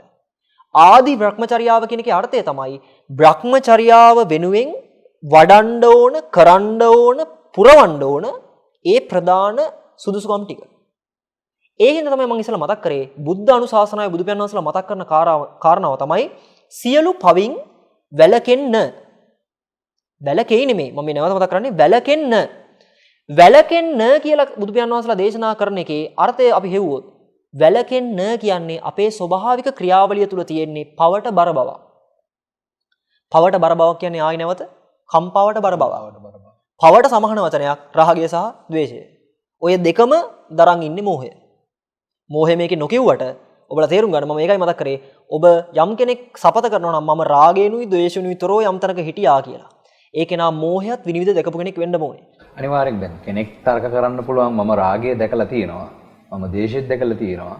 ඒක නිසා මම ඔය කියන තැන නොඉන්න පුළුවන් කියලා. හැබැයි යා ඒ මට්ටමින් ඒ කතාව කියනකොට යා මෝහය පිරිසිදු දැකලා නැත්තම් ඒ කියන එක ਸਰව සම්පූර්ණ කතාවක් වෙන්නේ නැහැ කියන තැන නේද ඔබ වහන්සේ මතු කරන්න හදන්නේ. ඔබ වහන්සේ කියපු එකට මම අර්ථයක් මතක් කරන්නම්. ඔබ වහන්සේ ඔය කියපු කාරණාව කෙනෙක් කියනවා නම් සක්සුදක්සේ එයා ඉන්නේ ආදි බ්‍රහ්මචර්යාවේ මිසක් බ්‍රහ්මචර්යාව ගැන එයා දන්නේවත් නැහැ තාම. බ්‍රහ්මචර්යාව කියන එක පූර්ණේ කරගන්න යම්කිසි කෙනෙක් අදිෂ්ඨාන කරගෙන ඉන්නවා නම් මම මේ බ්‍රහ්මචර්යාව පූර්ණේ කරගෙන ජාතිය නසනවා කියලා. එයා දකින්න ඕනේ රාගය හෝ ද්වේෂය නෙමෙයි. රාගය සහ ද්වේෂය කියන්නේ ලෝකයේ තියෙන කොටස් දෙකක්. ලෝකය කියලා තථාගතයන් වහන්සේලා මතක් කරන්නේ මෝහය කියන කොටස. මෝහක්ඛයෝ නිබ්බාණං කියන වචන දෙක තමයි ඊටාම බලමේ ශාසනය. නමුත් අපි හැමෝටම වරදින්නේ අපි හිතන් ඉන්නේ රාගය ඡය වෙලා ද්වේෂය ඡය වෙලා මෝහය ඡය වෙයි කියලා. එහෙම එකක් නෙමෙයි අතනම ශාසනයේ ස්වභාවය. මෝහය දැකපු කෙනාම රාගය ඡය කරන මට්ටමට එනවා මිසක් ද්වේෂය ඡය කරන මට්ටමට එනවා මිසක් රාගය ද්වේෂය ඡය කරලා කවදාවත් මෝහක් ඡය කරන්න බෑ. ඒක හරියට අර බෝලයට ගහනවා වගේ කෙලෙසටපත් වීමක් විතරයි අවසානයේ සිද්ධ වෙලා තියෙන්නේ. රබර් බෝලයක් කෙනෙක් අරගෙන කෙනෙක්ට කියන්න පුළුවන් හාඳුනේ මම මේ රබර් බෝලේ වතුර උඩට එන්නේ නැතුව තියාගෙන ඉන්නේ කියලා. කිසිදු ප්‍රශ්නයක් නැහැ. එළියෙන් පේන මනුස්සයරත් තේරෙනවා ඇත්ත නේනම් මේ රබර් බෝලේ උඩ එන්නේ නැහැ නේ කියලා. හැබැයි අපි හොඳට ගවේෂණය කරලා බැලුවොත් එයා ආයාසයක් දරාගෙනම තමයි බෝලේ අල්ලන් ඉන්නේ. ආයාසයක් දරනවා කියන්නේ අනිවාර්යෙන් කම්පනයක් හිතේ තියෙනවමයි. ඒ වචනේ ආපු නිසා මම දැන් මතක් කරන්නම්. ආයාසය සමානයි ලෝකෙට නමක්. ලෝකේ සමානයි කම්පාවට නමක්. එතනින් අනිත් පැත්තට අපිට උත්තරයක් එනවා. ආයාසයක් කියන්නෙම කම්පාවක් කියන එක. ඔබ යම් දවසක નિરાයාස සාසනයක හික්මෙන්න බලාපොරොත්තුවක ඉන්නවා නම් ඔබට කවදාවත් කියන්න බෑ ආයාසයෙන් යමක් කරමින් මම මේ નિરાයාස සාසනයේ ඉන්නේ කියලා. ඔබට හැබැයි එතනදී කියන්න පුළුවන් ආදි බ්‍රහ්මචර්යාව මම පූර්ණේ කරනවා කියලා ආයාසයෙන් යමක් කරනවා නම්. ආදි බ්‍රහ්මචර්යාව කියන්නේ හොඳට තේරුම් ගන්න බ්‍රහ්මචර්යාව නෙමෙයි. බ්‍රහ්මචර්යාවට තියෙන මාර්ගය ආදි බ්‍රහ්මචර්යාව මිසක් ආදි බ්‍රහ්මචර්යාව කියන්නේ බ්‍රහ්මචර්යාව නෙමෙයි. ආදී කියලාම වචනයක් ඇවිල්ලා උතන තියෙන්නෙම බ්‍රහ්මචර්යාව වෙනුවෙන් සපුරාලිය යුතු ධර්ම කොටාසයයි ආදි බ්‍රහ්මචර්යාවේ තියෙන්නේ. බ්‍රහ්මචර්යාව කියන්නේ හරියටම ගත්තොත් උදාහරණයකින් ඔබ සියලු දෙනාම විදුලි පංකාව පාවිච්චි කරලා ඇති. මේ මොහොතේ නිවසේ සමහරලාට සිවිල් මේ විදුලි පංකාව කරගෙනම ඇති. ඔබලා නිකමට හිතලා බලන්න කවදාවත් ඔබලාට නිකන්වත් හිතලා තියෙනවද විදුලි පංකාවේ තටු ටික මම අතින් කරකෝල හුලං ගන්නවා කියලා. ඊටාම 1000යි දහඩිය දානවා. ඒ නිසා හුලං ටිකක් මට ඇඟට වද්ද ගන්න ඕනේ. මම ඒ නිසා මේ තටු කරකවනවා කියලා කවදාවත් කෙනෙක් හිතනවද? මම හිතන්නේ හීනෙන්වත් හිතෙන්නේ නැහැ. අපි හැමෝම දන්නවා විදුලි පංකාව කියන්නේ කැරකෙන දෙයක්. හුලං ලැබේවි. හුලං ලැබේවා කියලා වාඩිලා හිටිය කියලා වෙන්නේ නැහැ. ඒක අපි හැමෝම දන්නවා. ඒ නිසා තමයි පරිපතය හදනකොට වෙනම ස්විච් එකක් දාන්නේ. ඒ ස්විච් එක එබුවාම විදුලි පංකාව කැරකෙන්න. පොඩි දරුවා පවා දන්නවා හුලං ඕනේ නම් හුලං ලබා ගන්න දඟල වැඩක් නැහැ. ඒකට අදාළ මූලික ස්විච් එක දාන එකයි කරන්න ඕනේ කියන එක. පියාදී හොඳට තේරුම් ගන්න ස්විච් එක සමානයි ආදි බ්‍රහ්මචර්යාවට නමක්. ෆෑන් එක નિરાයාසයෙන්ම කැරකෙනවා කියන ස්වභාවය සමානයි බ්‍රහ්මචර්යාවට නමක්. උපමාවක් විදිහට ගත්තොත් කෙනෙක් හිතුවොත් එහෙම මම අතින්ම ෆෑන් එක කරකෝලා හුලං ගන්නවා කියලා ඒක කවදාවත් වෙන දෙයක් නෙමෙයි. මම කියන්නේ බෑ නෙමෙයි පුළුවන්. හුලම් ටිකක් වදි. හැබැයි ඒ හුලම් ටික වදින මොහොතේ තියෙන ඒ සැහැල්ලුව ලැබෙන්නේ ඊටාම දරුණු ආයාසයක් දාපු නිසා. ඒ හුලම් ටිකක් නතර වෙනවා ඊටාම ඉක්මනට. අපිට ඕනේ ඒ මොහොතේ ආයාස ධම්මින් හුලං අරගෙනීම නෙමෙයිනේ. નિરાයාසයෙන්ම මේ 1000 නිවෙන්න හුලං ටිකක් දිගින් දිගට වදින එක. එහෙනම් වෙන්න ඕනේ ප්‍රඥාවන්තයා හිතන්න ඕනේ කොහොම හරි කරලා ස්විච් එක තියෙන තැනට ලං වෙලාම ස්විච් එක දානවා කියලා මිසක් ස්විච් එක වැටෙනවා නම් වැටෙත්වා කියලා අර ෆෑන් එක දිහා බලාගෙන ඉන්න එක නෙමෙයි. ඕකට සාසනයේ ලස්සන අර්ථයක් තියෙනවා. බුදුගන් වහන්සේ මට මතක හැටියට මේක මතක් කරනවා කියලා මගේ මතකය. මම මේක අහලා තියෙන කතාවක්. එළදෙනක් අරගෙන මේක අහන්නේ එළදෙනක් අරගෙන යම්කිසි කෙනෙක් කිරි ගන්න ඕනේ කියලා. එයා ගිහිල්ලා පුදුම ආයාසයෙන් පුදුම වීරයකින් පුදුම ශ්‍රද්ධාවකින් ගිහිල්ලා ඒ එළදෙනකේ අඟෙන් කිරි දෝනවා කියලා හිතාගෙන කිරි ඒවා කියලා අඟෙන් කිරි දෝනවා නම් මහණෙනි මේ මනුස්සයාට කවද කිරි ලැබෙයිද කියලා අහන්නේ. එතන හිටපු ස්වාමීන් වහන්සේලා කියනවා ස්වාමීනි ඔය කවදාවත් වෙන්නේ නැහැ ඔය සිද්ධිය අභව්‍යයි වෙන්න කියලා. කිරි ලැබෙන්න බෑ කියලා කියන්නේ. කිරි ලැබෙන්නේ නැහැ කියලාත් නෙමෙයි කියන්නේ. කිරි ලැබෙන්නම බෑ කියලා කියන උතනේ. බුදුරජාණන් වහන්සේ අනිත් පැත්තට අහනවා මහන්නි මේ සත්පුරුෂයා මේ ප්‍රඥාවන්තයා මේ එළදෙනගේ තනපුඩුවෙන් කිරි ඒවා හෝ කිරි නොඒවා කියලා මොනවත් හිතන්නේ නැතුව හරියට ඒ ක්‍රියාපිළිවෙල යොදලා කිරි දෙව්වොත් මෙයා කිරි ප්‍රාර්ථනා කරත් කිරි ප්‍රාර්ථනා කරේ නැතත් කිරි ලැබෙනවමද නැද්ද කියලා. ඒ ස්වාමීන් වහන්සේ මතක් කරනවා ස්වාමීනි ඒ කාන්තේම මේ තරුණයාගේ හෝ මේ කෙනාගේ හිතේ කිරි ලැබේවා හෝ නොලැබේවා කියලා කුමන ප්‍රාර්ථනා තිබ්බත් එයා කරන ක්‍රියාපිළිවෙල හරි නිසා ප්‍රතිඵලයේ විදිහට කිරි ලැබෙනවමයි කියලා. ඔන්න ඕකමයි තේරුම් ගන්න තියෙන කාරණාව. ෆෑන් එකෙන් හුලං වදීවා හෝ හුලං නොවදීවා කියලා නිකන් ෆෑන් එක දිහා බලන් හිටියා කියලා මොනවත් වෙන්නේ නැහැ. අඟෙන් කිරි දෙවුවා වගේ. හැබැයි හුලං වැදුනත් එකයි නොවැදුනත් එකයි හෝ හුලං ගැන කිසිම අදහසක් හෝ හිතේ නැතුව කෙනෙක් ස්විච් එක විතරක් දැම්මොත් ඒ කෙනාට ප්‍රතිලාභයේ විදිහට අනිවාර්යෙන් 1000 නිවන සුලන් ටික ලැබෙනවමයි. ඉතින් මම මේකදී මතක් කරන්නේ අපි සියලු දෙනාම කැමති ආයාසෙන් දේවල් කරන්න නෙමෙයි. අපි සියලු දෙනාම කැමති විවේකීව මේ කටයුත්ත කරනවා නම් කරන්න නෙමෙයි මිනිස්සු කැමති කරනවා නම් ඇත්තට කැමති. නමුත් හොඳට හිතලා බලන්න මේ එක වචනය අරගෙන ඔබ නිකන් හිතලා බලන්න. ඔබ මෙතුවක්කල් ජීවිතේ කරපු දේවල්ද තියෙන්නේ කෙරිච්ච දේවල්ද තියෙන්නේ කියන එක. මට මේ මොහොතේ අප වෙලා මතක් කරන්න පුළුවන්. අතේ තියෙන ඇඟිලි ගානට වඩා අඩුයි ඔබට කෙරිච්ච යමක් තියෙනවා නම්. කරපු දේවල්මයි මේ ලෝකේ තියෙන්නේ. ඒ නිසාමයි සකල ලෝකවාසී සියලුම සත්වයෝ මහා දුක් කඳකින් මේ ලෝකේ දුක් විඳිනවා කියලා බුදු පියාණන් වහන්සේලා මතක් කරේ. ඒ නිසාමයි ඔබ වහන්සේ මතක් කරා වගේ. තථාගතයන් වහන්සේ නම් වූ ශෛලමය පර්වතයෙන් පැන නැගීගෙන අමා මහ නිවන නම් වූ මහා සාගරය ඉම කොට ඇති ආර්ය අෂ්ටාංගික මාර්ගය නම් වූ ශ්‍රී මුක ජින වචන ගංගාව ශ්‍රී බුද්ධ වචන ගංගාව සියලු ලෝකවාසී සියලුම සත්වයන්ගේ සියලු දුක නිවාලමින් ගලා වස්නාසේක්වා කියලා එදා ආනන්ද මේ මහරහතන් වහන්සේ මතක් කළේ. ඉතින් ඔන්න ඔය කාරණාව තමයි මේකේ මූලික හරය. මම අවසානයේදී මෙන්න මේ ශ්‍රද්ධාව වචනේ නැවත උලුප්පල මතක් කරන්නම්. ශ්‍රද්ධාව කියන එකට හරි වචනයක් ගත්තොත් ශ්‍රද්ධාව තුල කම්පාවක් තියෙන්න බෑ. අශ්‍රද්ධාව කියන්නේ කම්පාවට නමක්. ශ්‍රද්ධාව නැහැ කියන්නේ කම්පාවට නමක්. අශ්‍රද්ධාව කියන්නේ කම්පාවට නමක්. ශ්‍රද්ධාව කියලා කියන්නේ අකම්පිත බවට නමක්. එතනින් අනිත් පැත්තට තේරුම් ගන්න. අශ්‍රද්ධාව කියන්නේ ලෝකෙට නමක්. අශ්‍රද්ධාව කියන්නේ ආයාසයට නමක්. අශ්‍රද්ධාව කියන්නේ කරන්න තියෙන වැඩවලට නමක්. ශ්‍රද්ධාව කියන්නේ කෙරෙන පැත්තට නමක්. ශ්‍රද්ධාව කියලා කියන්නේ නිවන පැත්තට නමක්. ශ්‍රද්ධාව කියලා කියන්නේ නිරායාසයට නමක්. ශ්‍රද්ධාව කියලා කියන්නේ නිරායාසයෙන් වැඩෙන මගට කියන නමක්. අන්න ඒ කාරණාව තේරුම් ගත්තා නම් ඔබ සිල් දානට මේ මොහොතේ අර්ථයක් ගන්න පුළුවන්. මම කරපු දේවල් වල තියෙන ශ්‍රද්ධාවද නැත්නම් අශ්‍රද්ධාවද කියන එක. මේකේ දැන් කෙනෙක්ට ප්‍රශ්නයක් වෙන්න පුළුවන්. ඔබ වහන්සේ ඔය කියන ශ්‍රද්ධාව ආයි කොටස් කිහිපයකට බෙදනව නේද කියන එක. ඒක එහෙමමයි. ඒක කිසිම දෝෂයක් නැහැ. මූලික ශ්‍රද්ධාව වට මූලික සහ අමූලිකා කියලා දෙකකට බෙදෙනවා. ඒක හරි. නමුත් මම මේ මතක් කරේ ශාසනයක් තුල බුදු පියාණන් වහන්සේලා අනුදැන වදාළපු යම්කිසි ශ්‍රද්ධාවක් තියෙනවා නම් ඒ ශ්‍රද්ධා මාත්‍රය තුල ඔබගේ හිත කම්පාවටපත් වෙන්න බෑ. කිසිදුම දෙයකින් කම්පාවටපත් වෙන්න බැරි මට්ටමේ ඔබට හිතක් ලැබුණා නම් ෂණ මාත්‍රයකට හෝ ඔබ ඒ මොහොතේ සියලුම තථාගත ශාසනය වේවා බුදු පියාණන් වහන්සේලා පිළිබඳව හෝ වේවා තුන්රුවන් පිළිබඳව හෝ වේවා ශ්‍රද්ධාවක් ඇති කරගත්තා කියන එකට ඒක අපවීමක් වෙන්න පුළුවන්. ඊට අමතරව ශාසනයේ පෙන්නන ශ්‍රද්ධාව නෙමෙයි ඔබගේ හිතේ තියෙන්න වෙන්නේ. ඊට මෙහා තියෙන ආදි බ්‍රහ්මචර්යාවේ තියෙන ශ්‍රද්ධාව තමයි. ආදි බ්‍රහ්මචර්යාවේ තියෙන ශ්‍රද්ධාව කම්පා වෙන්නත් පුළුවන්, කම්පාණු වෙන්නත් පුළුවන්. බ්‍රහ්මචර්යාවේ පෙන්නන ශ්‍රද්ධාව කම්පා වෙන්නේ නැහැ නෙමෙයි කම්පා වෙන්න බෑ. තව ටිකක් සරල කරොත් ආදි බ්‍රහ්මචර්යාව තුල ප්‍රතිපත්තියක් වඩන කාලේ ඔබගේ ශ්‍රද්ධාව තියෙන්නත් පුළුවන් නැති වෙන්නත් පුළුවන්. හැබැයි බ්‍රහ්මචර්යාව තුලදී ශ්‍රද්ධාව නැති වෙන්නම බැරි වෙන්න ඕනේ. අන්න එහෙම තමයි අකොප්පාමේ චේතෝ විමුක්තිය චක්කුමුදපාදී කියලා මතක් කරන්නේ. එතනම නේද ස්වාමීන් වහන්සේ අචල සද්ධාව කියන කාරණාව. අචල කියලා මතක් කරන්නේ අකම්පිතයි කියන එකට තව නමක්. සසල බව නිසල වෙනවා නම් සසල බවට නමක් කම්පණය. කම්පණය කියන්නේ ලෝකේ. සසල වෙන ලෝකය නිසල කරන්න පුළුවන් එකම ශාසනය. ඒ ශාසනය කියලා අපි හඳුන්වන යම් තැනකදී නිසල බවක් පෙන්නනවා නම් ඒකට සමාජය කියන්න පුළුවන් මේකට කියන්නේ අපේ ආච්චි අම්මා කියලා දුන්න කතාවක්. මේක අපේ අම්මගෙන් අහගත්ත කතාවක්. මේ අපේ කවුරු හරි ටීචර් කෙනෙක් කියලා දුන්න කතාවක් කියලා කෙනා කියන්න පුළුවන්. හැබැයි ඒගොල්ලෝ නොදන්න උනාට නිසල භවයේ කතාව යම් කිසි දවසක ඔබ අහගත්තා නම් ඒ අනිවාර්යයෙන්ම ඔබ අහලා තියෙන බුදු පියාණන් වහන්සේගේ දේශනාව.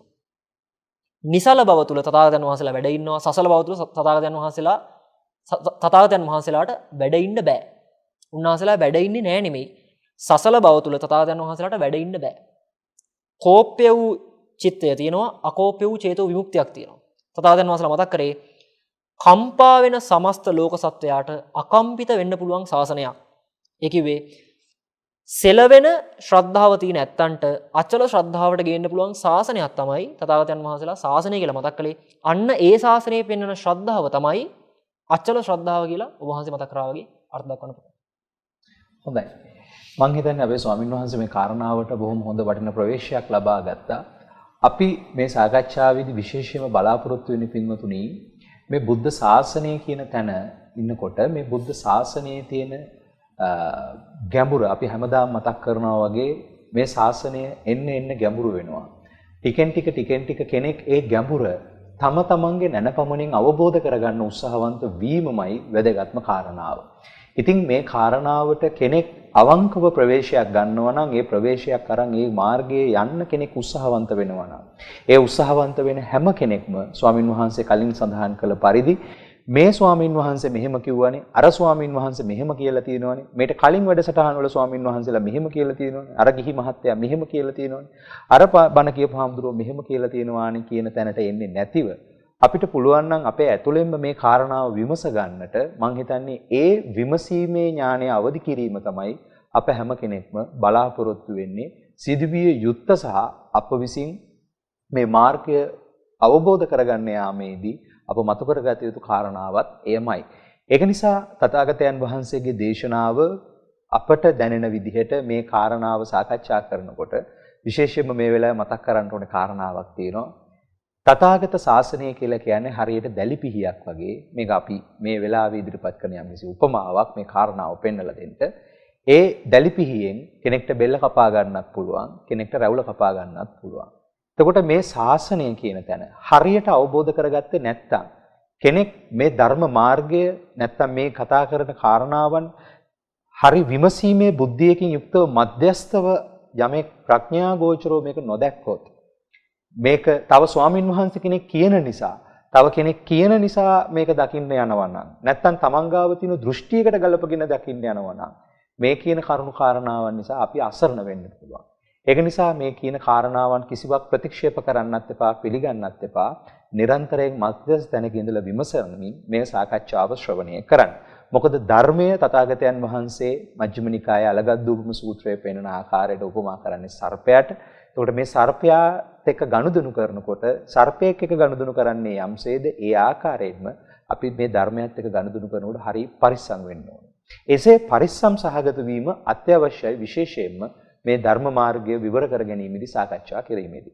මම තව ටිකක් මේ කාරණාව ඉදිරියට විග්‍රහ කරගෙන යන්න අපි අවසාන වශයෙන් තව විනාඩි කිහිපයක් අපිට ලැබිලා තියෙන නිසා ස්වාමින් වහන්සේගෙන් මම අහන්න කැමතියි තව දුරටත් මේ ශාසනය ගැන සාකච්ඡා කරනකොට ඔබ වහන්සේ මතක් කළා මේ ආදි බ්‍රහ්මචර්යාව සහ බ්‍රහ්මචර්යාව කියන කාරණාව.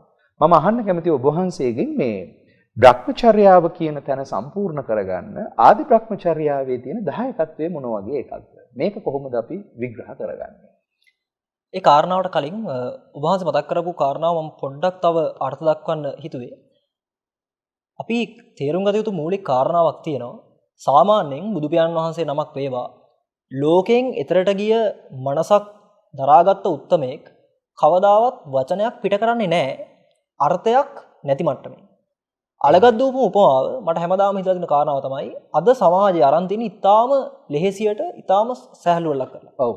ඒ කාරණාවේදී මම මේක මතක් කරන්න හේතුව ඊළඟ හොඳට තේරුම් ගන්න බුදු පියාණන් වහන්සේ මතක් කරේ සර්පයෙක්ව යම් කෙනෙක් দমনය කරගන්න අල්ලන තැන වැදගත් වෙනවා. ඒ කෙනා සර්පයාගෙන් හානියක් නොවේවා කියලා හිතාගෙන නැට්ටෙන් අල්ලන් දැඟලුවොත් අනිවාර්යයෙන්ම මහණෙනි මරණය හෝ මරණය හා සමාන වේදනාවක් වෙනවමයි. මෙතනදී හොඳට තේරුම් ගන්න අපි හිතන් ඉන්නේ මේ සර්පයාද ඊටාම පොඩි සර්ප පැටියෙක් වගේ කියලා. නැත්තම් ගැරන්ඩියෙක් වගේ මතකයක් තමයි අපි හුඟක් තියෙන්නේ. හොඳට තේරුම් ගන්න ඔබ සියලු දෙනාම මේකේ හැඟීම ගත්තනම් වටිනවා කියන අර්ථය මම මේකේ පෙන්වන්න ඕන කාරණාව. විසගෝර සර්පයෙක් තමන් මේ මොහොතේ මේ බණහන මොහොත තුල පිටිපැස්සෙන් ඉන්නවා කියලා හරි යම් විදියකට ඒත්තු ගන්නුනොත් ඔබගේ හිත මේ මොහොතේ කම්පා වෙන ස්වභාවයක් තියෙනවනේ. ඔන්න ඔය කම්පාව දසදහස් කෝටි ලක්ෂ වාරයක් ගුණ කරත් බුදු පියාණන් වහන්සේ පෙන්නපු සර්පයට සමාන වෙන්නේ නැහැ. ඊටත් එහා විසගෝර සර්පෙක් ගැන මේ කියන්නේ. මොකක් නිසා නෙමෙයි හරියට අල්ලගත්තේ නැත්තම් මෙයා අනිවාර්යෙන් ආදරෙන් වගේ අතේ වෙලිලා අනිවාර්යෙන්ම අපිට විස පොවනවා. ආයි සිහියක්වත් තිබුණාද කියලා අමතක වෙන්න. අසීහියම අන්තිමට මේ විස තුලින් අපේ ශරීරයට යනවා. ඒක තමයි බොහෝ දුරට අද වෙලා තියෙන්නේ. ධර්මයේ කියන වේසයෙන් සද්ධර්ම ප්‍රතිරූපව මතුවෙන්න මූල කාරණාව ඒ සියලුම සත්පුරුෂෝ හැමෝම සත්පුරුෂ මනසකින් තමයි ධර්ම හොයන්නේ. නමුත් ඒ ධර්ම ඇල්ලුවේ කොතනද කියන මූල කාරණාව හොයාගත්තේ නැති නිසා මම මේ අල්ලන් ඉන්නේ සර්පයාගේ ඔළුවෙන්මයි කියලා අපි හිතෙන් හිටියට ඇත්තටම අත දිහා බැලුවොත් එයා අල්ලන් ඉන්නේ වලිගේ කෙරවලේ. ඒ නිසා තමයි තමන්ගේ අතවත් නොදැනෙන මට්ටමට අද මේ අත නිර්වින්දනය වෙලා තියෙන්නේ. තමන්ට තේරෙන්නේ නැහැ තමන් මොන මට්ටමකද ගිහිල්ලා තියෙන්නේ කියන එක.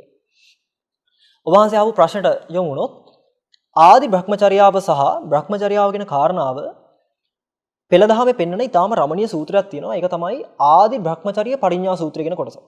මේක ඕන කෙනෙක් අද අන්තර්ජාලයේ පවා තියෙනවා. විමසලා බලන්න මේ සූත්‍රය මෙහෙම තියෙනවා. මෙතන මේ ආදි බ්‍රහ්මචර්ය පරිඤ්ඤා සූත්‍රයේ මුල ඉඳන් අගට කියවුවොත් කෙනෙක් බුදුපියාණන් වහන්සේ පිළිවෙලින් පිළිවෙලට අපි කියන්නේ පියවරෙන් පියවරට යම්කිසි කෙනෙක් කොහොමද ආදි බ්‍රහ්මචර්යාව පූර්ණේ කරගන්නේ කියන කාරණාව මනාවට විස්තර විග්‍රහ කරපු සූත්‍රයක් මේක.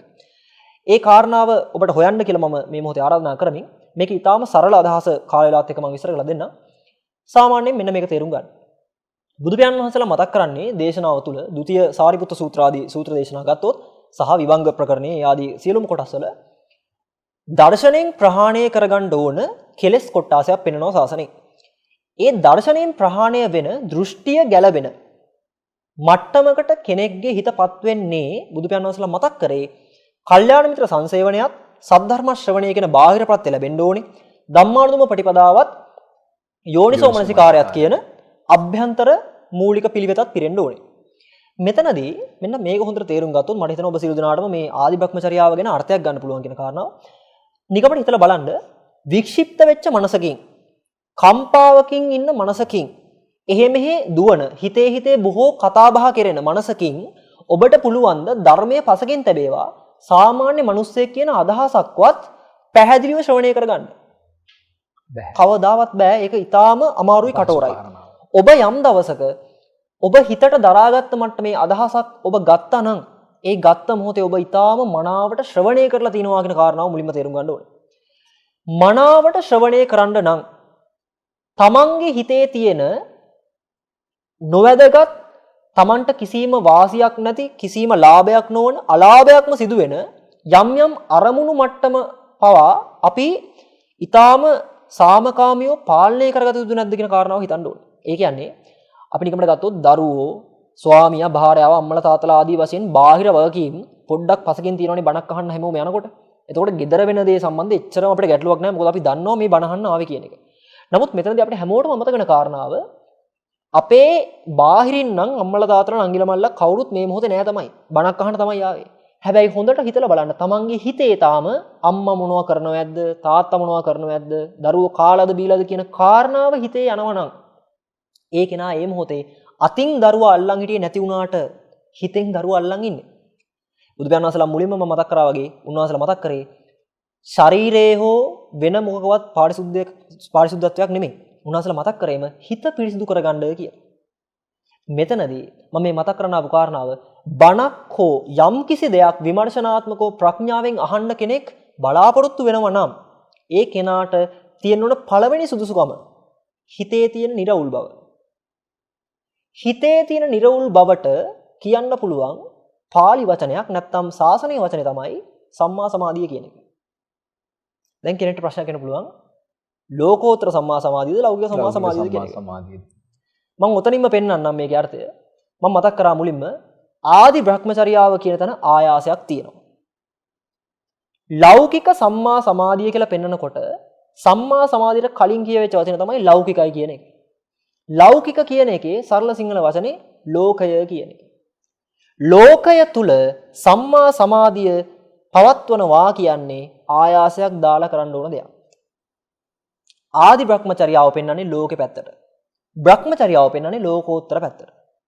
ලෝකෝත්තර පැත්ත ගැන කතා කරලා මූලික අවශ්‍යතාවයක් කියන්නේ මේ මොහොතේ අදාළ නොවෙන්නේ ඒකට ධර්ම ශ්‍රවණයමයි මූලික වෙන්නේ. අපි ඒක පසකින් තියලා ආදි බ්‍රහ්මචර්යාවේ පැත්තට ආවොත් ලෝකෝත්තර බ්‍රහ්මචර්යාව නැත්තම් Nirodha දැක ගැනීමට පළවෙනි සුදුසුකම ඊටාම මනාවට සද්ධර්ම ශ්‍රවණය කරන එක නම් ශාසනය පෙන්වන විදිහට මනාවට සද්ධර්ම ශ්‍රවණය කරන්ඩ හිත සංසුන් වෙන්න ඕනේද නැද්ද?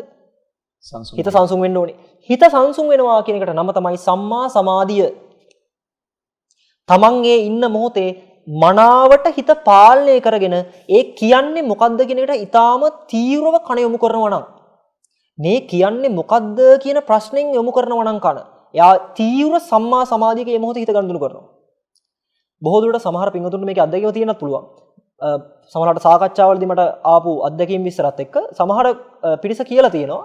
සමහරලාට බණහනකොට ළඟින් ගිය කෙනාවත් මට මතක තිබ්බේ නැහැ කියන එක. ඒ මොකක්ද මේ කියන දේ මේ කියන කතාව මම තේරුම් ගන්න ඕනේ කියන මට්ටමේ ඒගොල්ලෝ කන්දක යොමු කරලා තියෙනවා.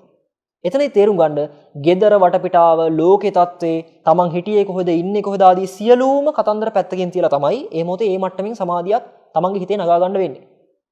දැන් තියෙන ප්‍රශ්නේ තමයි සම්මා සමාධිය නිකම්ම එනවද කියන එක. ලෞකික සම්මා සමාධිය නැත්නම් ලෞකික ආර්ය අෂ්ටාංගික මාර්ගයේ තියෙන අවසාන 8 වෙනි තැනටපත් වෙන ලෞකික සම්මා සමාධිය කෙනෙක්ට හිතන් ඉන්න ඕනම මොහොතක ගන්න පුළුවන්ද කියන එක. ඒක එහෙම ගන්න බෑ. ලෞකික සම්මා සමාධියට උපනිශ්‍රයයි ලෞකික සම්මා සතිය. යහපත් නිවැරදි සිහියක් අපි කියන්නේ හොඳ කල්පනාවක් නැත්තම් හොඳ සිහියක් සිහිමෘතියක් නැත්තම් හොඳ හිතේ ශක්තියක් නැත්නම් මේ වෙන්නේ මොකද්ද කියන එක හරියට පරීක්ෂණයට නිරීක්ෂණයට විමර්ශනයට විචක්ෂණශීලීව පාවිච්චි කරන්න එයාට බෑ හරි සිහියකින් තොරව හරි සමාධියකට එන්න. කෙනෙක් ආයි හැවුවොත් සම්මා සතිය නිකන් ඇති වෙනවද හාමුදුරනේ කියලා ඒක අර්ථ කරන්න බෑ ආයි. මං ආර්ය අෂ්ටාංග මාර්ගයේ විස්තර කිරීම වෙලාවක් ගන්නව නෙමෙයි. මෙතනදී මං කියන්න උත්සාහ කරේ යම් කිසි කෙනෙක් මනාවට ධර්ම ශ්‍රවණය කරනවා නම් ඒ කෙනා අනිවාර්යයෙන්ම යහපත් සිහියක ඉන්නවමයි. යහපත් සිහියක ඉන්නව නම් එයා ඊටාම යහපත් ව්‍යායාමයක හිත යොදවලවමයි මම මේ සිහිය පවත්නවා කියලා.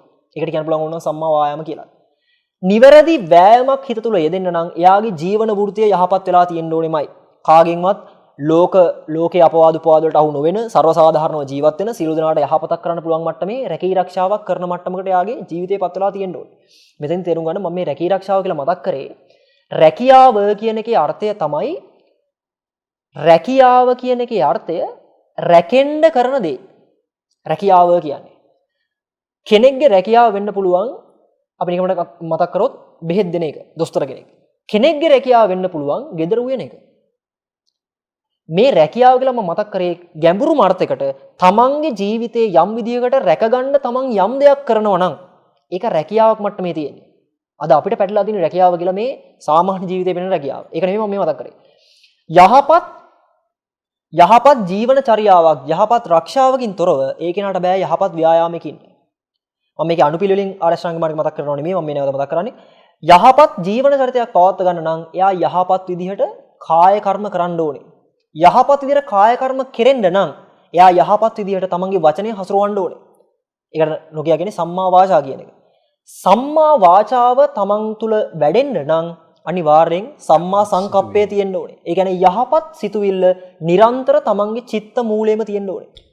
ඒ වෙන සිංහලෙන් කිව්වොත් තමන්ටත් අනුන්ටත් අවඩක් නොවන සිතුවිලි. අවැඩ අසාධාරණකින් තොරව සියලු දෙනාට යහපතක්ම වේවා අභිවෘද්ධියක්ම ලැබෙත්වා නිවීම සාක්ෂාත් වෙත්වා කියන අර්ථයෙන්වත් හිත තියෙන්න ඕනේ. මේ සියල්ලටම මුල සම්මා සංකප්පය වැඩෙන්නේ අපි හැමෝම දන්න ලෞකික සම්මා දිට්ඨිය කියන එක පූර්ණේ වුණොත්.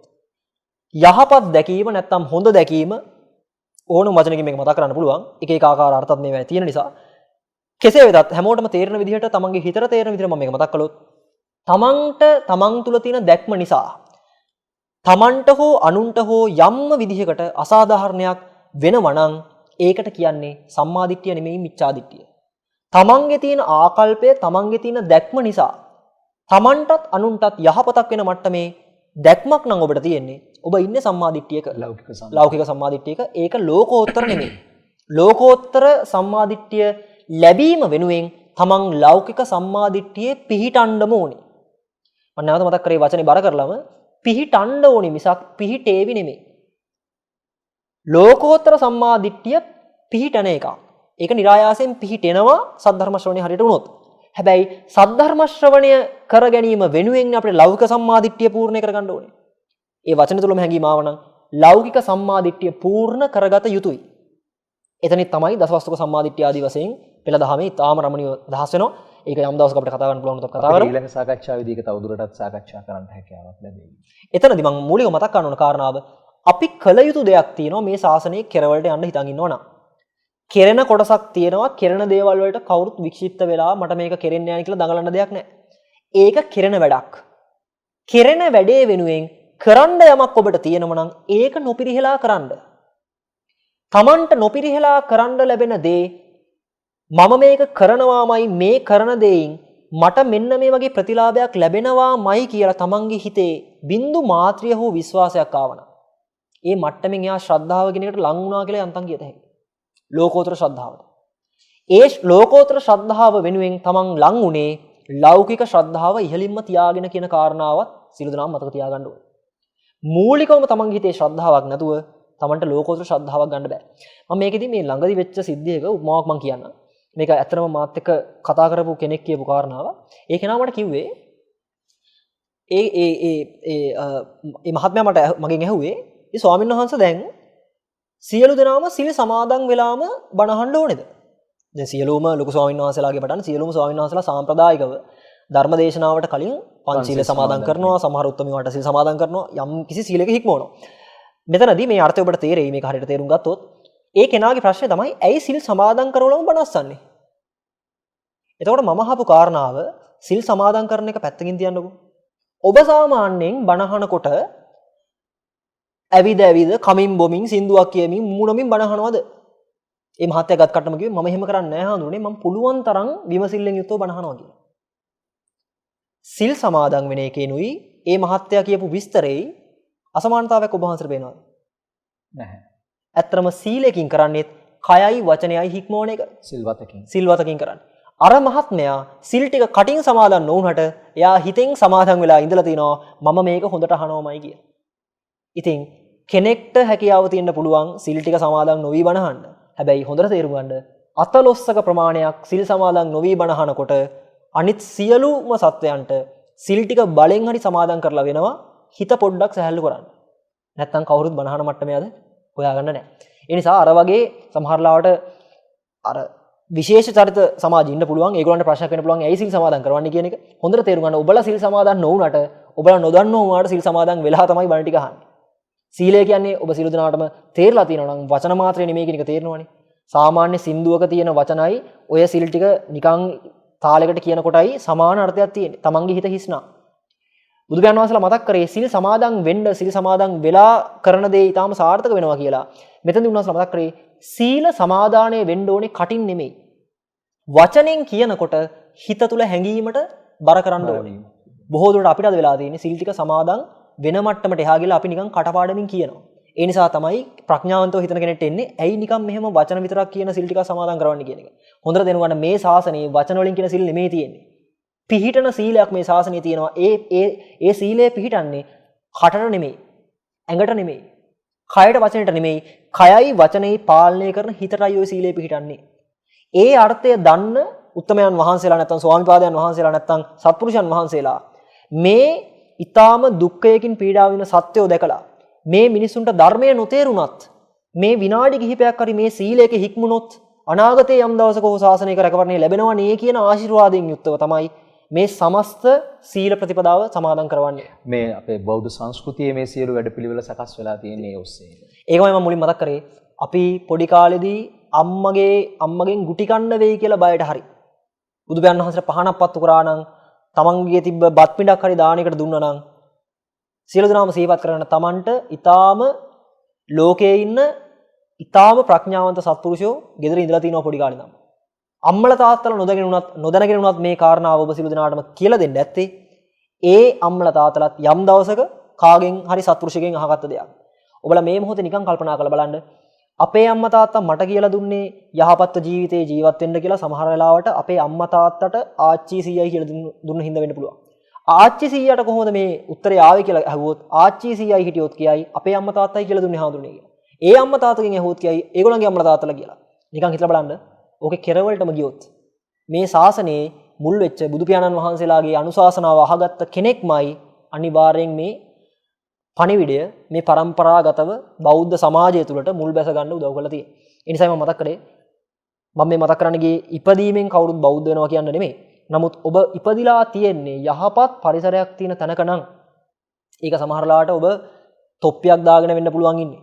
ඔබ සමහරලාට දෙවියන් වහන්සේ නමක් අදහනවා වෙන්නත් පුළුවන්. ඒ කිසිදු ප්‍රශ්නයක් නෙමෙයි මම කියන්නේ. ඔබ සියලු දෙනාටම විවේකයක් ලැබෙන පරිසරයක් ලැබිලා තියෙනවා නම් යහපත් මිනිස්සු වටපිටාවේ ඉන්නවා නම් ඔබ අනිවාර්යයෙන්ම අනහදිමත් සසර සත්පුරුෂයන්ගේ ආශ්‍රය ප්‍රිය කරපු කෙනෙක්. ඒ නිසාමයි යෝග ලැබෙන්නේ.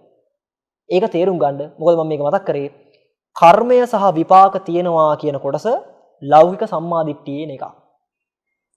ඒ කාරණාව මම හිතනවා සිල්ලාට තේරෙන්නද කියන එක. අපිට ඒක තවදුරටත් සාකච්ඡා කරන්න පුළුවන් අපේ හාමුදුරුවෝ ඊළඟ සාකච්ඡාවේ. මම හිතන්නේ අද බොහොම වැදගත් වෙන විදිහට අපිට මේ කරුණු කාරණාවන් විග්‍රහ කරගන්නට හැකියාවක් ලැබුණා. ආදි බ්‍රහ්මචර්යාව සහ මේ බ්‍රහ්මචර්යාව කියන කාරණාවන් ඔස්සේ උන්වහන්සේ බොහොම සියුම්ව මේ කරුණු මතු කරන්න උත්සාහවන්ත වෙනවා. මම හිතන්නේ මේ සාකච්ඡා වටය අපි දිගින් දිගට සාකච්ඡා කරගෙන යන්නට අවබෝධ කරගන්නට උපනිශ්‍රය ධර්මයක් විදිහට මේ කාරණාවන් ඔබලාට අපට හැම කෙනෙක්ටම සදහම් අවබෝධය තීව්‍ර කරගන්නට සිද්ධ කරගන්නා වූ වැඩපිළිවෙලක් විදිහටයි මේ කරුණු කාරණාවන් මේ සාකච්ඡාවට යන අපි සිද්ධ කරන්නේ. අපි අද දවසේදී මේ සාකච්ඡාවටය මෙතකින් හමාරටපත් කරනවා. ඒකට හේතුව අපිට ලැබිලා තියෙන කාල වේලාවේ අවසන් වීමත් නිසා. ලබන සතිය දවසක නැත්නම් ඊළඟ දවසක අපි තවදුරටත් මේ සාකච්ඡාවේ අපේ ස්වාමින් වහන්සේ අවසානට ගෙනල්ලා නතර කරපු තැනත් එක්ක තවදුරටත් මේ කාරණාවන් විග්‍රහ කරගන්නට අපි උත්සාහවන්ත වෙමු. ඉතින් අද දවසේදී අපිට අප කෙරෙහි අනුකම්පාවෙන් මේ ස්ථානයට වැඩමවලා අපත් සමග මේ උතුම් සද්ධර්ම දානමය පින්කම සිද්ධ කරන්නට සහ සම්බන්ධතාවය දක්වූ ගොතුටුවේ රේවත පූජනීය ස්වාමින් වහන්සේට මාගේ নমස්කාර පූර්වක ස්තුතිය මේ මොහොතේදී පාදාභිවන්දනයෙන් යුක්තව සිදු කරමින් අද අප ඔබගේ නිවසෙන් සමු අරගෙන යනවා. තවත් දවසක මෙවැනි වැඩසටහනකින් ඔබ හමු වෙන බලාපොරොත්තු වෙන. එතෙක් ඔබ සෑම සියලු දෙනාට යහපත සිත සාන්තිය අභිවෘද්ධිය සැලසේවා.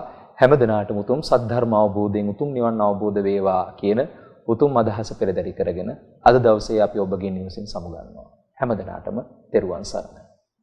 සම්ම පාපස්ස අකරණං කුසලස්ස උපසම්පදා සචිත්ත පරියෝතපනං ඒතං